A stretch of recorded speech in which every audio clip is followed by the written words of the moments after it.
400 एकड़ में फैला हुआ ये यूनिवर्सिटी का पोस्टर जो आपको दिख रहा है, क्या वो याद है या आप भूल गए? ऐसा हम इसलिए आपको याद दिला रहे हैं कि 15 जुलाई को ही इसे खत्म करने का आदेश जो है वो रामपुर विकास प्राधिकरण जो यूपी में है उनके द्वारा दिया गया। इसलिए दिया गया क्योंकि यह यूनिवर्सिटी जो है वो आजम खान की है, जो समाजवादी पार्टी से कभी सांसद हुआ करते थे, मंत्री हुआ करते थे, और आज यूपी में समाजवादी पार्टी की सरकार नहीं है। और जो योगी और मोदी की सरकार है उसमें लोग कहते हैं कि मुसलमान टारगेट पर होते हैं। अब वो अलग अलग विषय है, लेकिन जो विषय है वो ये है कि भाई इस बिल्डिंग को इसलिए निरस्त किया जा रहा है, इसलिए खत्म किया जा रहा है। 40 बिल्डिंग में से 38 बिल्डिंग को इसलिए तोड़ा जा रहा है क्योंकि कहा जा रहा है कि ये जो भवन है वो भवन अवैध रूप से बना है, बिना नक्शा पास कराए हुए बना है। अब हम आज आपको ये खबर क्यों बता रहे हैं, इसलिए बता रहे हैं क्योंकि 15 जुलाई को यहाँ आदेश आया, उसके बाद कार्रवाइयां होती है, उसके बाद मीडिया टीआरपी का ये विषय बना, लेकिन 20 तारीख को ही उधर जंतर मंतर पर प्रदर्शन स्टार्ट हो गया।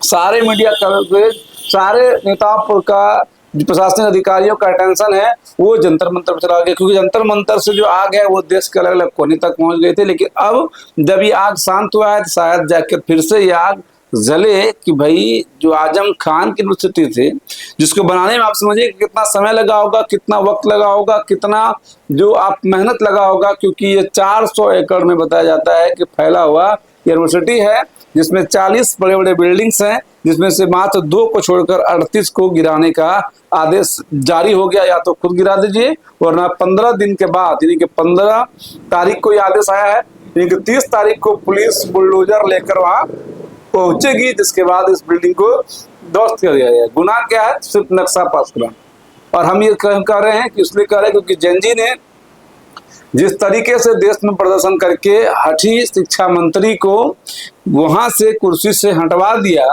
तो अब क्या ये लोग उस आजम खान के लिए भी प्रोटेस्ट करेंगे या ऐसी नौबत आएगी? क्योंकि जो रामपुर विकास प्राधिकरण की बात हो रही है तो उस पर अगर थोड़ा सा बात किया जाए तो कई ऐसे क्षेत्र होते हैं जो शहर से सटे हुए होते हैं। हो सकता है कि अगर आप कोई निर्माण कार्य करा रहे हैं और उस समय तक वो पंचायत है, तो पंचायतों में या ग्रामीण क्षेत्रों में किसी भी भवन को बनाने के लिए नक्शे की आवश्यकता नहीं होती।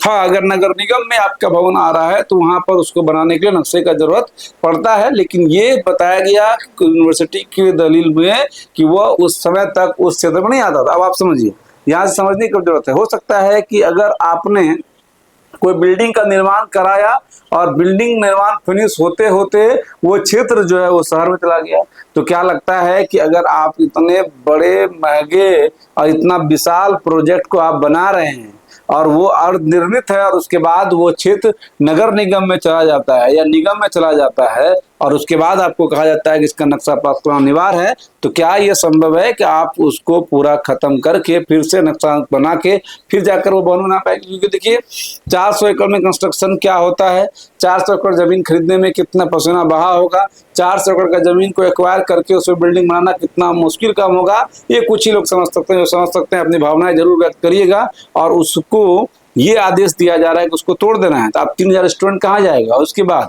अगर ठीक है नक्शा नहीं बनाया गया है तो आप उसके बदले पेनाल्टी ले सकते हैं, या फिर उस यूनिवर्सिटी को अपने अंदर लेकर आप उसको सरकारी यूनिवर्सिटी घोषित करके उसमें किसी को पढ़ा सकते हैं। क्योंकि ये जो मतलब कि आपको जो यूनिवर्सिटी की तस्वीर दिख रही है, अली मोहम्मद इस तरह का जो यूनिवर्सिटी है, और सबसे बड़ा जो खास बात यहाँ पर है वो ये है, जो आरोप लग रहे हैं मोहम्मद अली जौहर यूनिवर्सिटी पर, क्योंकि यहाँ पर अल्पसंख्यक के बच्चे अधिक पढ़ते हैं।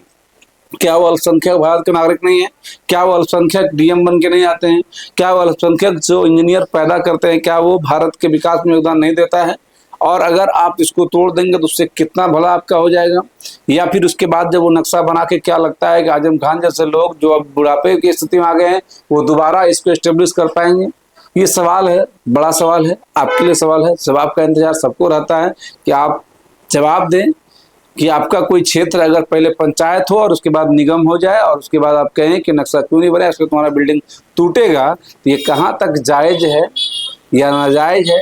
या फिर अगर आजम खान ने गलती कर ही दी, उसके ट्रस्टी ने गलती कर ही दी हो गई, तो उसके बाद इतनी बड़ी सजा देने से आपका क्या फायदा है, सरकार का क्या फायदा है, उस कोर्ट का क्या फायदा है?